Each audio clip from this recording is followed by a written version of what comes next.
Sam Elliott. You won't believe what happened next. A film built on grit, honor, and old-school Western swagger nearly fell apart behind the scenes, and one quiet cowboy carried its heart through the storm.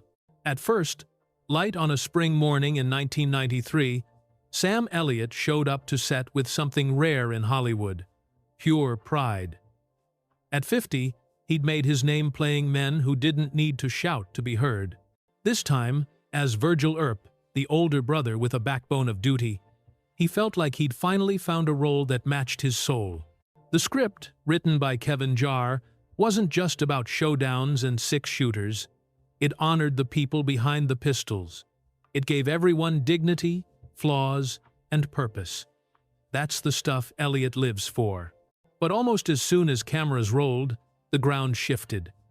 Kevin Jarre, brilliant on the page, had never directed a feature. By day 3, the production moved like molasses. Long, sweeping master shots looked gorgeous, but drained momentum from scenes that needed heat and intimacy. Close-ups that would have caught a flicker in an eye were traded for wide frames where performances felt adrift. The crew began to murmur. William Fraker, a veteran cinematographer with instincts like a tuning fork, tried to nudge Jarre toward tighter coverage. Jarre held his ground, and Sam Elliott, true to his nature, didn't make a scene. He just felt the unease sink into his bones. He wasn't worried for himself. He was worried for the story. Weeks ticked by. The schedule slipped. The budget groaned. The studio's holiday release date loomed like a guillotine. Then, the blow landed. Jarre was quietly dismissed. For the cast, it felt like the captain tossed overboard mid-voyage. Elliot later admitted the sadness came heavy. He admired Jarre's writing. It hurt to watch the dreamer lose the helm. George P. Cosmatos arrived to steady the ship, disciplined, no nonsense, all business. But here's the twist most folks never saw. The person who truly kept the movie alive wasn't the man in the director's chair. It was Kurt Russell. Each night, Russell huddled with crew, sketched shot lists, reshaped pages, and triaged what could be saved by sunrise. Val Kilmer, who was crashing at Russell's place, joined those late-night marathons, penciling the next day's survival plan. Reassuring? Absolutely, but heartbreaking too. Because the film that Jarre had imagined as an ensemble brothers bound by family and duty was narrowing its focus. To make the days, around 30 pages vanished from Jarre's script, slices of Virgil and Morgan Earp that showed their human center. Elliot later confessed that if he'd known how much of Virgil would be cut, he might have passed. Imagine carrying that around. The role you believed in, trimmed away before the real fight even started. One night in a bar, a crew member told him he should have been cast as Wyatt Earp. Elliot took a sip and said, "Tell me about it." Not bitterness, just a wry nod to a road not taken. Still, he didn't flinch. He found quiet ways to protect the man he was playing, slipping back small lines, holding beats a breath longer, letting silence carry weight. That wasn't ego. That was devotion. Meanwhile, the set itself started to rattle. Cosmatos pushed for speed. Fraker reached for art. Their clashes got so heated that one day the two literally drove golf carts into each other. 17 crew members walked. The deadline didn't budge. "Make it by Christmas," the studio said. So reshoots multiplied. Days stretched into nights, and exhaustion settled in like desert dust. Of all Jarre's filmed moments, only a small fraction survived the final cut.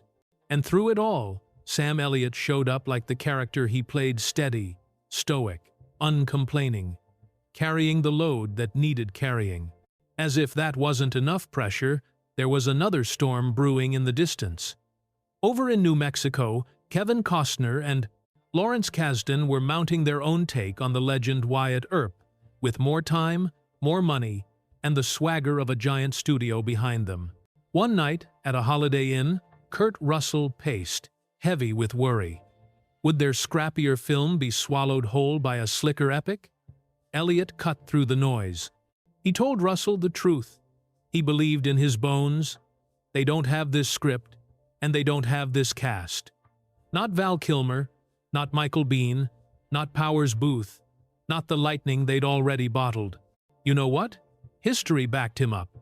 Their film opened on the 24th of December 1993, after 88 grueling days and a modest budget. It pulled in about $56 million in North America, more than double what Wyatt Earp earned when it arrived the following June. One was a long, handsome epic that wheezed under its own weight.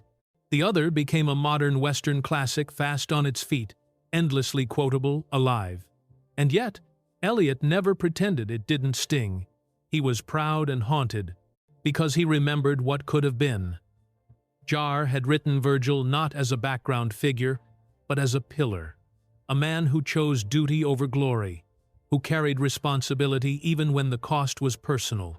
Without those cut pages, family dinners, quiet laughter, moments where you actually see the brothers being brothers, Virgil's inner world shrank. But Elliot refused to let him vanish. He found the truth in gestures and pauses. Watch closely. Before the OK Corral erupts, Virgil rescues a child from danger. Blink and you might miss it, but that single action tells you everything. He's not driven by rage. He's guided by duty. Critics and fans now often call Sam Elliott the moral anchor of the film. His voice weathered, steady carries the cost of being the grown-up in a violent world. He's not posing for legend like Wyatt Earp, or burning up the screen like Doc Holliday. He's the lawman who understands that doing the right thing leaves scars, and in real life, that's exactly what Elliot did for the movie. Stayed loyal, spoke softly, and did the work even when it broke his heart a little. Let's talk about the names that mattered in this storm. Kevin Jarre gave the story its soul. George P. Cosmatos kept the train on the tracks when it threatened to derail. Kurt Russell quietly acted like an uncredited director, night after night. Val Kilmer locked in and pushed with him.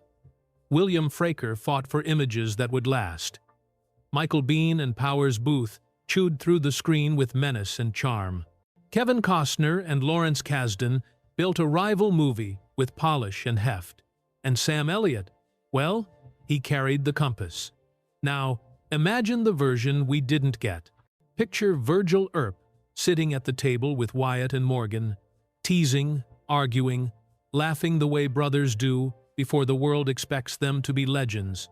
Picture the quiet crisis of a man who chooses law over bloodlust, who knows that the badge he wears will put his family in the line of fire. That's the stuff Jarre wrote. That's the stuff that mostly ended up on the cutting room floor. All right, your turn. Do you think the missing scenes would have made it a straight-up masterpiece? Or is its lean, crackling energy exactly why it endures? Drop your take in the comments. If you dig stories that peel back the curtain on films you thought you knew, hit like, share this with a movie-loving buddy, and subscribe so you never miss the next deep dive. See you in the next one.